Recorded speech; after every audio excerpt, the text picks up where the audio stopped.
Bom, agora sobre equipamentos de segurança. Vou começar aqui pelo encosto de cabeça. O encosto de cabeça, esse dispositivo que tem aqui, né, logo acima do encosto do banco, vocês conhecem muito bem. Ele é muito válido para evitar isso aqui, ó, efeito chicote. E o que é esse efeito chicote? É quando alguém colide com a traseira do seu carro e o seu corpo faz esse movimento e projeta a cabeça para trás, fazendo aquela lambada, a ponta do chicote ali, ó.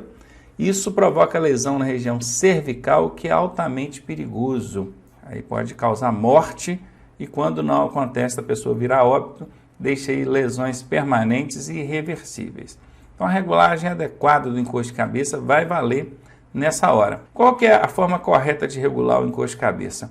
Observe que aqui nós temos um protótipo, né, um boneco, e aqui nós temos uma linha, que observe, que traça mais ou menos a altura dos olhos. Olha, essa linha aqui, ó, pega a altura dos olhos, passa pela altura das orelhas e vai até o meio do encosto de cabeça.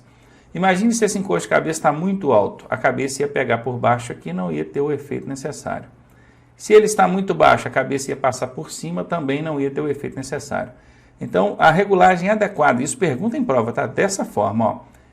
A regulagem adequada do encosto de cabeça é na altura da linha dos olhos ou das orelhas. Essa é a regulagem adequada, correta, e evita o chamado efeito chicote. Outro dispositivo de segurança aí é o airbag. O airbag é essa bolsa de ar que infla aqui na frente, ela tem tanto para o condutor quanto para o passageiro. Hoje em dia é obrigatório que os automóveis saiam de fábrica, em linha, né? Isso é um equipamento de série, ele não é mais opcional igual era antigamente. Onde quem está na frente aqui é obrigatório que tenha ali o airbag para ele, tanto condutor quanto passageiro. Alguns veículos mais modernos, ou talvez questão de opcional, você pode comprar, tem também os chamados airbags de cortina, que pegam nas laterais, e também para quem está no banco de trás. Essa bolsa, esse airbag, isso não é macio igual um travesseiro, não. Isso infla em centésimos de segundo, ou talvez milésimos, não sei, é muito rápido. E infla muito rápido, muito forte. É óbvio que ainda é melhor do que é melhor você colidir ali, né? Dar uma carada, vamos dizer assim, no airbag do que no volante, no painel do carro. Não tenha dúvida. Ele vai amortecer ali. Mas a depender da situação, se você estiver com a mão aqui na frente, por exemplo, né? Pegando errado no volante, pegando por cima, e o airbag inflar, ele vai projetar sua mão contra o seu rosto e vai causar uma lesão grave, não tenha dúvida disso. Vai quebrar ali dente, vai fazer uma raseira. Então, por isso que é correto, né? Por isso que é adequado que você fique com as mãos corretamente no volante, para evitar problema desse tipo. E o airbag não precisa de muita coisa para ele acionar, não, tá? Ali na frente ali tem uns sensores no para-choque na frente do carro. Dependendo do lugar, né? Tem até um vídeo de uma senhorinha aí rolando aí, num memezinho de Facebook, que ela passa, dá um chute assim no para-choque do carro, só o chutinho que ela dá já infla o airbag ali, porque depende muito do lugar que pega. Então é isso mesmo. Então, ó, de olho aqui, airbag também. Então a orientação principal é essa, que você não fique com a mão por cima do volante, ou seja, na frente de onde o airbag vai inflar. E outra coisa, quando você for transportar a criança ali na frente com o dispositivo de retenção, porque às vezes a gente até passou por essa matéria já, né? Quando é com a criança, pode ir no banco da frente. Quando tem mais crianças do que lugares no banco de trás. Ou então quando o veículo só tem banco da frente. Ou então quando o banco de trás só tem cinto de 2 pontos. Aí você vai colocar a cadeirinha ali na frente com a criança ali. Nesse caso, você tem que desativar o airbag, tá bom? E não pode ter, essa cadeirinha não pode ter bandeja, nada que venha projetar ali contra a criança. Desativa o airbag. E como é que eu faço isso, Ronaldo? O manual do veículo tem orientação. Cada veículo tem uma forma de fazer isso. Leia o manual, você vai saber como desativar quando tiver que transportar a criança ali na frente. Cinto de segurança. O cinto de segurança é um dispositivo de segurança, assim, incontestável, né? Desde 1998, com o atual Código de Trânsito, ele tornou-se obrigatório. Deixar de usar o cinto hoje é uma infração grave, daí 5 pontos no prontuário do condutor. Existe o chamado cinto pélvico, que pega apenas na pelve, região subabdominal. Esse é o chamado cinto de 2 pontos, né? Que ele prende num ponto e no outro, 2 pontos aqui, pélvico, pega só por baixo. Existe ainda, esse é mais característico dos veículos mais antigos, o cinto de 2 pontos torácico. Esse pega só no tórax, a pelve não. Os veículos mais antigos você vai ver. Esses cintos assim mais antigos, de 2 pontos, que pega só no tórax, eles nem são retráteis. O que é um cinto retrátil? É aquele que você puxa, na hora que você solta, ele cola no seu corpo, ele se ajusta automaticamente, né? É aqueles veículos mais antigos, tem aquele cinto todo bambo que você puxa assim, põe, tem que ficar regulando ele. Mas enfim, existe esse cinto de 2 pontos também torácico. E existe o cinto de 3 pontos, que aí ele vai prender aqui, aqui e aqui. Ele pega tórax e pelve. E existe hoje, que é o mais adequado, o mais usado aí, o cinto de 3 pontos, né? Prendeu em 3 pontos, retrátil. O que é retrátil? Ele se ajusta ao seu corpo. Se você estiver usando um cinto que não é retrátil, você tem que fazer o ajuste adequado ali. Em cintos de 2 pontos, que é esse que pega só pelvis ou tórax, no máximo 2 dedos de folga entre você e o cinto. Se for cinto de 3 pontos, pode chegar a 4 dedos de folga. E o cinto ele vale muito para evitar que você colida ali com partes internas do veículo e principalmente para evitar que você seja arremessado para fora do veículo. É muito comum em caso de capotamento, o veículo ali, né, girando, né, rodopiando, a pessoa é projetada para fora, é o efeito centrífuga, né? Joga o que está do lado de dentro para fora. Vocês devem ver em vídeos na internet, vocês veem isso com facilidade. O veículo capotando e as pessoas sendo jogadas para fora. Crianças, então, quando são transportadas no colo, no que o veículo capota, a criança é jogada para fora. Então, dependendo da forma que ela cair, onde ela bater ali, né? Ou aonde ela cai, às vezes o veículo passa por cima, o risco é muito grande, não pode ficar sem cinto mesmo. E aqui é a questão das grávidas, né? As grávidas perguntam, eu preciso usar o cinto também? Claro, todo ocupante do veículo precisa usar o cinto. Vai usar o cinto de que maneira? Coloque essa parte subabdominal aqui, ó, bem abaixo da barriga, em cima da bexiga mesmo, tá bom?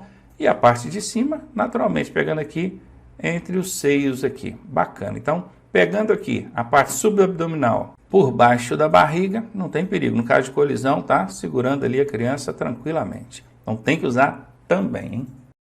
As principais causas de acidentes voltadas aí para o fator humano envolvem imperícia, imprudência e negligência. Guardem bem isso, imperícia, imprudência e negligência. Vamos entender cada uma delas. A imperícia é a falta de habilidade, falta de treinamento, falta de domínio com o veículo. Tem várias situações que envolvem imperícia. Alguém foi fazer estava dirigindo naturalmente, aí parou ali numa ladeira, numa subida. Na hora que ela precisou de sair, ela deixou o motor apagar, não conseguiu trabalhar bem com os pés ali, o carro voltou, bateu em quem estava atrás, colidiu, né, com quem estava atrás. Às vezes era um motociclista, derrubou o motociclista, ele machucou. E seu acidente acontece por imperícia, falta de habilidade, falta de treino. Com o passar do tempo, isso melhora, isso desenvolve. Não dá para ficar evitando, né? Tem gente que evita, não vou fazer a baliza, vou ficar dando volta aqui até achar uma vaga grande que eu consiga entrar de frente. Se você ficar evitando, você não vai desenvolver. Tem que desenvolver, obviamente, observando aí a questão do risco. Né? Se você não tem muita habilidade, não tem muito treino, você não vai querer inventar moda também, né? Entrar fazendo uma baliza no centro da cidade, no meio do movimento. Faça lá no bairro, onde você mora, onde tem menos trânsito, só com carro na frente, sem carro nenhum atrás. Depois você treina entre 2 carros, vai melhorando, vai evoluindo aos poucos, não pode evitar. Então a imperícia, quer dizer, a falta de perícia, a falta de habilidade, a falta de domínio com o veículo, é sim, sem dúvida, uma das principais causas de ocorrência de acidente. A imprudência ela está relacionada a ato inseguro praticado pelo condutor. É uma ação. Imagine, o condutor está aqui, está tudo bacaninho, o carro está bom, pneus bons, freio bom, tudo certinho com o carro, não tem nada de errado com o carro. Tempo bom, ensolarado, não tem tempo de visibilidade ruim, chovendo, pisco escorregadio, nada disso. Tudo ok, tudo adequado, sinalização boa, trânsito bom, mas ele está em excesso de velocidade. A ação dele, o ato dele, faz com que a condição fique insegura. Viram? Com que a situação torne-se perigosa. Então, quando o problema acontece decorrente de um ato do condutor, seja excesso de velocidade, seja desrespeito com a sinalização, seja o avanço do sinal vermelho do semáforo, ou da placa de parada, ou desrespeito com as preferências no trânsito, são atos, ações decorrentes do que o condutor está praticando ali. Isso é imprudência. Agora veja a negligência. A negligência ela é um pouquinho diferente do ato inseguro, porque aqui já não é um ato praticado pelo condutor, mas na verdade uma indiferença do condutor diante de uma condição adversa. Tá vendo? Essa figura aqui parece que dá para vocês observar que esse condutor está com sono, ele está com os olhos pesados, as pálpebras pesadas, os olhos caídos, a expressão assim, de alguém que está cansado, com sono. E ainda assim, ele está ali, à direção do veículo, dirigindo. ele está sendo negligente, ele está ignorando uma condição desfavorável, que é o fator físico dele. Ele não está bem, está cansado, está com sono. Imagine a seguinte situação: o meu carro está com os pneus carecas, lisos, não tem nada. Isso é uma condição desfavorável, não é? Eu não posso dirigir dessa forma, com um veículo dessa forma. Mas aí pensando assim, eu vou só daqui ali na casa da minha sogra, por exemplo, eu vou devagarinho, bem devagarinho, com atenção, devagarinho mesmo, bem devagar. Que aí não tem perigo, não. Olha, eu estou sendo negligente. A minha ação, eu não excedi velocidade, eu não fiz nada, nenhuma ação que viesse a tornar a situação perigosa. A condição que é perigosa e eu ignorei isso. O fato de eu ser indiferente, ignorar uma condição perigosa, é negligência. Viram a diferença aí? Então, imperícia, falta de habilidade. Imprudência, ações do condutor que tornam a situação perigosa. Negligência, uma condição insegura, ignorada pelo condutor. Bom, e agora ergonomia. Cuidado para não confundir com economia, tá? Parece, mas o nome, o termo é parecido, a escrita, mas na verdade isso aqui não tem nada a ver com economia. Ergonomia é uma coisa, economia é outra. Tem gente que confunde até com autonomia ou agronomia, né? Vamos colocar aqui, é diferente também de autonomia, que é diferente também de agronomia. Terminou com nomia, a pessoa acha que é a mesma coisa. Não é, ergonomia. O que é isso? É a ciência que estuda a relação homem-máquina. Objetivo: oferecer maior conforto e segurança aos usuários. É exatamente isso. Quando você tem um teclado ali de um computador, um mouse, foi feito um estudo ergonômico sobre aquela relação entre você e o equipamento para poder oferecer a melhor pegada, o melhor ajuste, para evitar que você tenha lesões por esforços repetitivos. Tem uma série de coisas em cima disso aí. Uma ciência mesmo que estuda essa relação homem-máquina. Não é só entre homem e veículo, não é homem-máquina mesmo. Tá? E com o veículo não seria diferente.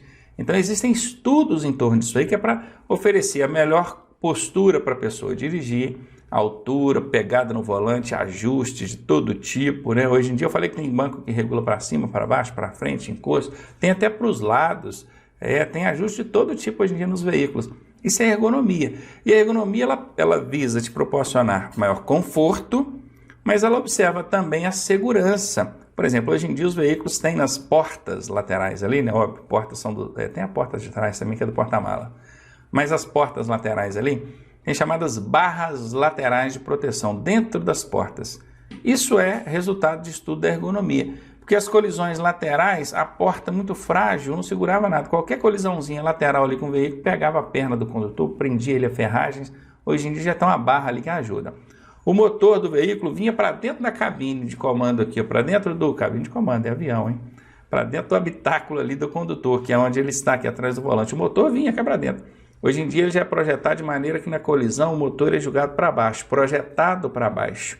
Então ele não vai para dentro do habitáculo onde está o condutor e demais ocupantes do veículo. Tudo isso é resultado de estudo da ergonomia. Bom, hoje nós temos aqui a questão da postura, viram aqui, postura, oferece vários tipos de regulagem e tudo. Temos o freio ABS, ABS é Anti-Blocker System, acho que é isso mesmo, ou sistema anti-bloqueio, não deixa as rodas travarem.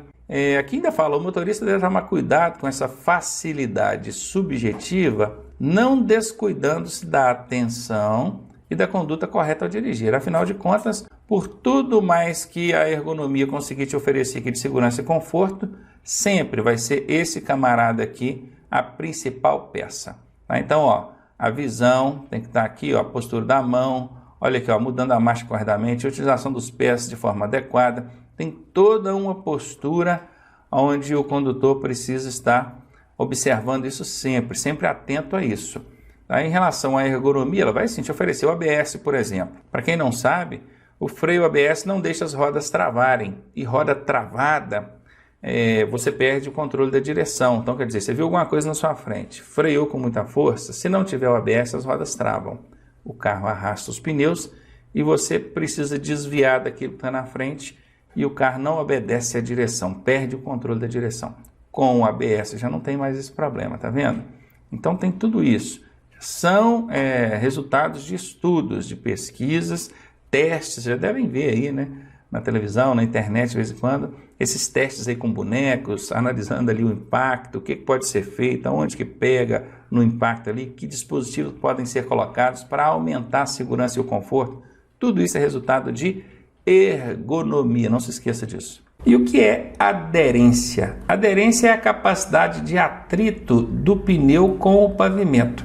É a capacidade que o pneu tem de agarrar ali, de se prender ao pavimento. Obviamente, você vai entender o que é aderência com alguns exemplos. Quer ver? Ó, se você está com um pneu novo e com um pneu desgastado, qual deles oferece maior aderência, maior capacidade de se prender ao chão? Pneu novo. Se você está numa pista asfaltada, ou então numa sem asfalto, sem pavimentação, qual que vai oferecer maior aderência? A pista asfaltada. Se você está numa pista molhada e numa pista seca, a pista seca oferece maior aderência. Então, entendeu o que é aderência? É a capacidade do veículo se prender ali, o pneu se prender ao chão. E aqui a gente vai falar de alguns fatores que interferem diretamente na aderência. A aderência está diretamente ligada a quê? Hein? Calibragem correta.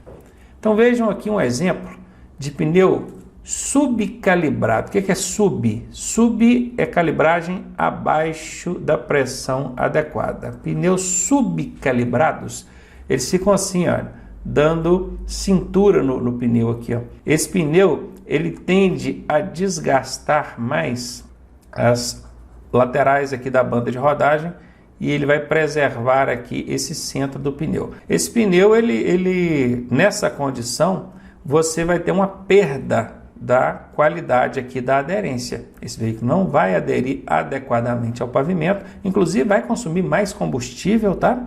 Um pneu nessas condições exige do motor um pouco mais de força para o veículo se deslocar, consome inclusive mais combustível. Então, subcalibragem é falta de pressão, né? Onde você deveria ter ali 30 libras no pneu, você tinha 20, 10, por incrível que pareça. Eu já vi pessoas andando aí com 10 libras de pressão num pneu e ele não percebia isso.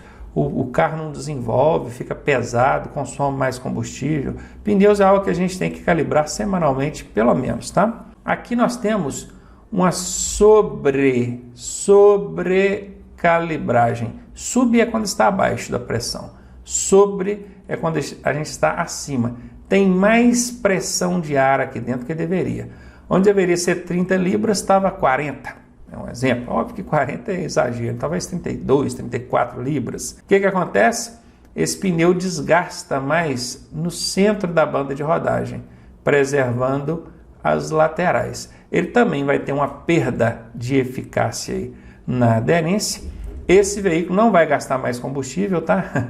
Até porque vai estar até quicando, né, no asfalto, tão solto que ele vai estar. Ele não vai gastar mais combustível, não tem esse problema, mas ele vai desgastar os pneus aqui de forma irregular, vai gastar o centro aqui da banda de rodagem e vai perder capacidade de aderência. Agora, a pressão correta, aí é a pressão adequada. Você vai olhar lá no manual, se o manual do seu veículo está indicando 30 libras para os pneus de trás e 28 para os pneus da frente, é exatamente assim que você vai fazer. É importante observar também que essa pressão dos pneus, a calibragem, ela é variável. Ela varia conforme a condição que você vai conduzir o veículo. Se você vai fazer uma viagem em pista pavimentada, é uma calibragem. Se é pista não pavimentada, inclusive se for uma estrada sem pavimentação e molhada com lama, é outra calibragem. Se você está numa rodovia, carro vazio, só você dirigindo, é uma calibragem. Se o carro está cheio, você mais 5 pessoas, inclusive com bagagem, é outra calibragem. Então tem que olhar no manual do veículo. Na sua prova do Detran, nunca vai perguntar assim, qual que é a calibragem dos pneus. Pode até perguntar qual que é a calibragem padrão, né? É 28 e 30. Essa é a calibragem padrão. Mas mesmo assim eu nunca vi perguntar não, calibragem padrão não. Por quê?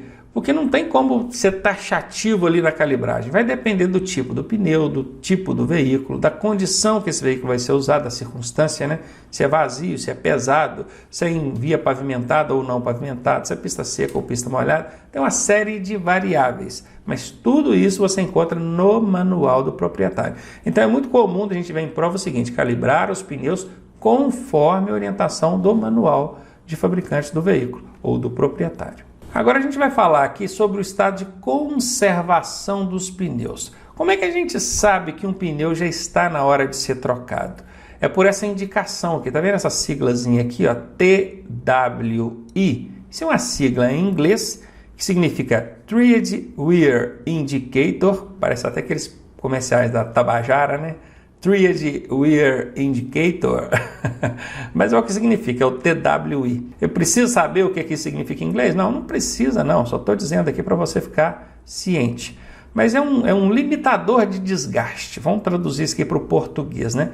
É um indicativo de desgaste do pneu. Cadê ele? Ele está aqui, ó. Você está vendo esse alto relevo? Se você vier aqui por dentro do friso do pneu aqui, ó, se você pegar a chave do veículo e passar aqui, ó, quando chegar nesse ponto aqui, você vai ver que tem um alto relevozinho aqui, ó. Esse alto relevo é a borracha um pouquinho mais alta aqui que o friso, demonstrando aqui o TWI. Esse alto relevo, ele tem 1,6 milímetros de alto relevo aqui, de protusão aqui dentro do friso. O que significa isso? Quando você compra um pneu novinho, né, a banda de rodagem dele cá em cima aqui, ó, até no fundo, ó, ela vai ter aqui, ó, aproximadamente 8 milímetros de profundidade. Isso aqui. Ele vai desgastando, vai desgastando, vai desgastando. Quando ele chega a 1,6 milímetros, é exatamente na hora que o desgaste chega aqui no TWI, esse indicador. E ele tem vários pontos, olha, tem aqui também, ó, tem aqui também, tem aqui também. Se você olhar com atenção na lateral do pneu, você vai ver a sigla TWI escrita em algum lugar. Quando você vê aquela sigla, você já pode saber que os indicadores estão ali naquela direção do pneu. Então você pega a chave do carro, passa aqui e você vai sentir onde é que está o TWI. Se a banda de rodagem já tiver desgastado ao ponto de chegar no TWI, significa que você tem que trocar o pneu. Porque um pneu com medida de banda de rodagem inferior, que é menor que 1,6 milímetros, se a banda de rodagem estiver com menos de 1,6 milímetros, é infração de trânsito grave, que é conduzir o veículo em mau estado de conservação. Isso é 5 pontos no prontuário e o veículo vai ficar retido até a regularização do problema. Então, já que a gente falou de aderência, vamos falar aqui de aquaplanagem ou hidroplanagem. Olha, aqua de pato, não é água de água não, tá? É aquaplanagem. Ou hidro, que hidro e aqua é a mesma coisa, né? Planagem.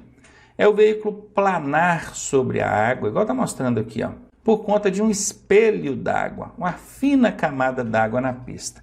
Não é volume d'água não, se for volume d'água aí acontece o travamento, não é nem o travamento, né? A resistência ali nas rodas. É o veículo deslizar mesmo, então espelho d'água, o veículo desliza sobre aquele espelho d'água. Isso é aquaplanagem, hidroplanagem. É a perda total da aderência. Bom, você já sabe que a aderência é o pneu agarrando no chão ali. Se o veículo está aquaplanando, ele perdeu a aderência como? Totalmente. Então é a perda total da aderência dos pneus com o pavimento, que é o chão, devido a uma fina camada d'água. Não é poça d'água não, gente. Não é volume d'água não. É espelho d'água, fina camada d'água, formada entre a pista e os pneus, igual está representado aqui, ó. Então, continuando. O que fazer nesse caso? Reduzir a marcha, está de quinta e puxa uma quarta e tira o pé da embreagem. Está de quarta, puxa uma terceira. E esterçar ou virar e esterçar é a mesma coisa. Esterçar levemente a direção. E o que não fazer de jeito nenhum? Frear, nem virar bruscamente a direção. Então vamos falar um pouco mais sobre isso aqui, porque isso aqui com certeza vai perguntar na sua prova. Imagine que você está dirigindo, aí numa reta, isso acontece na maioria das vezes em reta, ainda bem, né? Menos mal, porque se fosse numa curva. Mas de qualquer lugar que acontecer, isso não é boa coisa, tá? Aquaplanar não é legal. Por que na reta? Porque na reta a pista é plana. Nas curvas, a pista ela sobreleva do lado que vai contrário à força da física, né? Imagine você fazendo uma curva para a esquerda, a força da física tende a jogar esse veículo para a direita, não é? Então a engenharia vai sobreleva a pista daquele lado ali que é para trazer o seu carro para dentro da pista de novo. E no que sobreleva a parte de fora da curva, a água escoa, não forma aquela camadinha d'água, aquele espelho d'água. Agora na reta não, a pista é plana. E a pista plana, ela forma o espelho d'água com facilidade. Aí, meu amigo, você pensa o seguinte, como é que pode um carro de 600, 700 quilos subir numa camadinha d'água assim, subir nela? Como é que pode? É igual Jesus Cristo andando sobre as águas, né? Pois é, mas pode por conta da aerodinâmica, por conta da perda de peso do veículo, perda de massa. Por quê? Quanto mais rápido ele anda, menos peso ele proporciona ao chão. Você sabia que um veículo a 100 km por hora, depende do veículo também, obviamente, porque isso depende muito da aerodinâmica do carro. Mas um veículo a 100 km por hora, ele proporciona menos de 5 kg de peso ao chão por roda. Você sabia disso? Por roda ou nas 4 rodas, se não me engano, era por roda mesmo isso. Cada roda vai estar proporcionando no chão ali aproximadamente 5 kg, menos de 5 kg por roda. O que é 5 kg? Não é nada, é muito leve.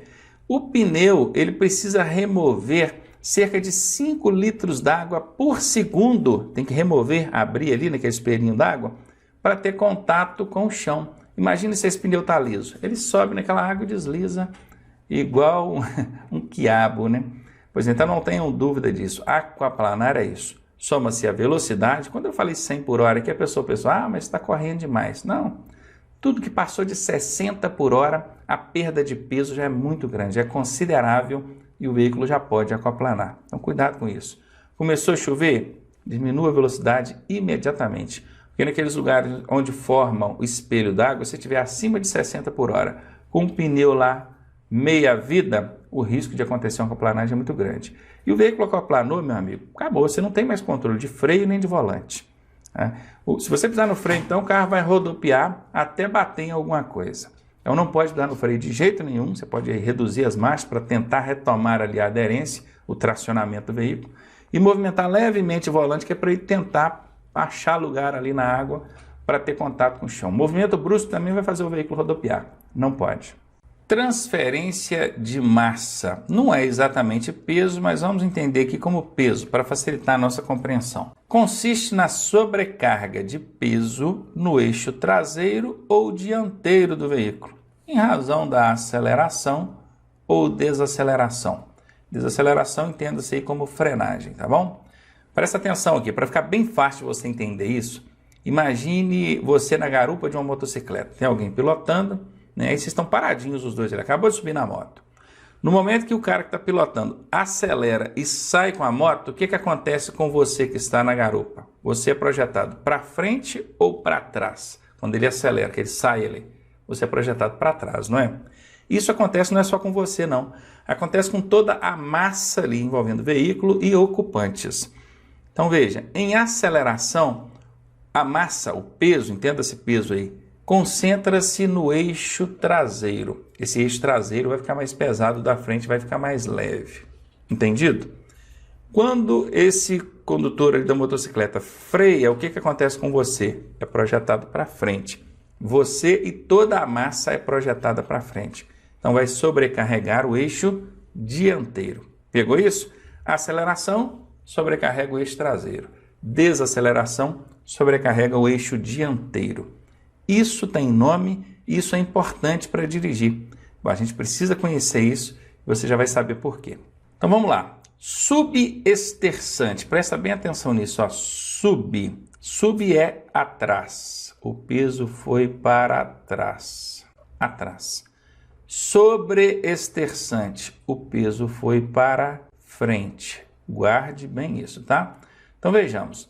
O subesterçamento, quer dizer, o peso foi para trás, é quando o veículo está em aceleração. Não é isso mesmo? Acabei de explicar para você. O motociclista lá acelera, você vai para trás. Confere. Então aqui bateu.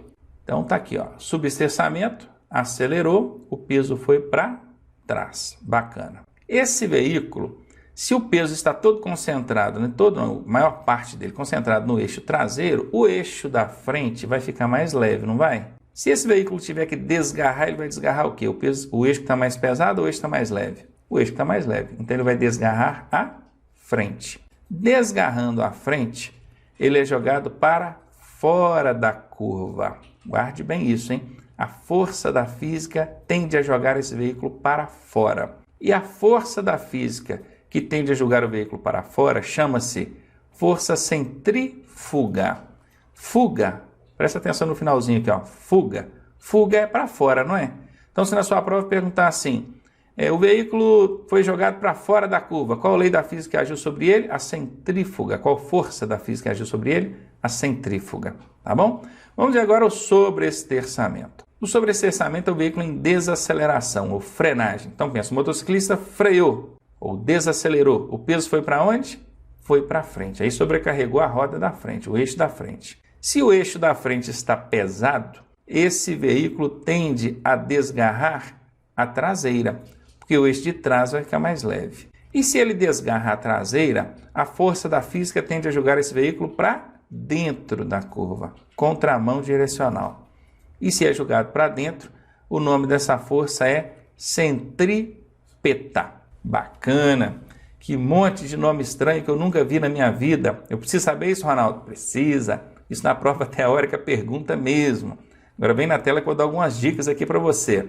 Bom, a primeira coisa é usar o exemplo da motocicleta, né? Acelerou, o peso vai para trás. Se o peso está atrás, o eixo traseiro está pesado. O eixo traseiro está pesado. E o eixo da frente está leve. Ele vai desgarrar a frente. Agora presta atenção. Desgarrar a frente. Frente começa com F. Ele vai ser jogado para dentro ou para fora da curva? Vai ser jogado para fora, que também começa com F. Então esse é o primeiro macete, a primeira dica. Desgarrou a frente, é jogado para fora. E jogado para fora, meu amigo, não tem erro, é o fuga. Para fora é fuga. Bacana? O contrário disso que nós vimos aqui é o centrípeta. Tá? Desgarrou a traseira, jogado para dentro é o centrípeta. Tem uma setinha aqui, Ronaldo? Não tem uma setinha não, mas é o contrário. Só tem duas, né? Você tem aqui o que joga para fora. O contrário é o que joga para dentro.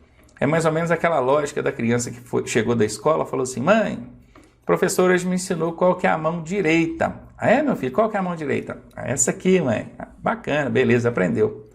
E qual que é a esquerda, meu filho? Ele falou assim, não sei, a esquerda ela não ensinou ainda não. Entendeu? Aqui o macete é só para um, é só para a mão direita, é só para fora. Aí a outra o professor não ensinou macete, não, pô, a outra é o que sobrou, não é verdade? Então tá aí, macetaço para você, não esquece não. Tem que conhecer isso aqui, gente, por quê? Qual que é a finalidade disso aqui na prática, no dia a dia? É para você entender justamente que dentro de uma curva, se você acelera, o seu veículo tende a ser jogado para fora. Se você desacelera, o veículo tende a ser jogado para dentro. Isso são as forças da física atuando sobre ele. Significa que eu não posso frear ou acelerar dentro de uma curva? Pode, de forma moderada pode. Hoje em dia os veículos são equipados com vários dispositivos ali que ajudam em tudo isso. Controle de tração, estabilidade, uma série de coisas. O próprio sistema de suspensão está muito preparado para absorver aí essas forças da física atuando sobre o veículo. A própria engenharia, já sabendo disso, já sobreleva a pista de um lado, sobreleva do outro, não é? Eu disse que nas retas a pista é plana, não é? Pois é. Mas nas pistas onde a engenharia já é mais avançada, o centro dela, o meio dela ali, ó, é mais altinho. Repara para você ver. Então escoa bem a água. Então tem jeito para tudo. A gente precisa conhecer, porque conhecendo a física, a gente não vai ter que aprender assim com a prática, né? Deixando acontecer para ver o que acontece. Vamos agora falar de condições adversas. Condições adversas são aquelas várias que a gente encontra no trânsito, não são situações encontradas ao dirigirmos e que podem nos proporcionar riscos. Certamente vão proporcionar riscos. Você conhecendo esses riscos, você já vai dirigir de forma a neutralizá-los ou, no mínimo, diminuí-los. Então, bacana. Que condições são essas? A gente tem aí pelo menos 6 condições adversas. Luz, tempo, estrada, trânsito, veículo e condutor, ou motorista. Aqui eu disse estrada porque é via, pista, estrada, tanto faz. Assim como condutor e motorista, dá na mesma. Então, eu já guardei dessa forma. Eu memorizei bem assim. Luz, tempo, estrada, trânsito, veículo e motorista. Luz, tempo, estrada, trânsito, veículo e motorista. Guardou isso? Você já sabe quais são as 6 situações adversas encontradas no trânsito. E a gente vai falar sobre cada uma delas agora com maiores detalhes para aprender a lidar com elas. E aqui, ó, só um destaque, tá, gente? Apesar de a gente ter tantas adversidades aí no trânsito que propiciam risco, só o condutor é responsável por cerca de 90% dos acidentes. Só as falhas humanas. Observe que o condutor é uma das 6 condições adversas. Se você pegar 100% dos acidentes e dividir para 6, vai dar aí, se eu não me engano, 16,66, um negócio assim, mais ou menos, estou fazendo de cabeça aqui. Ou seja, a condição luz seria responsável por 16%, a condição tempo seria responsável por 16%, a condição pista, entendeu? Isso seria a lógica matemática.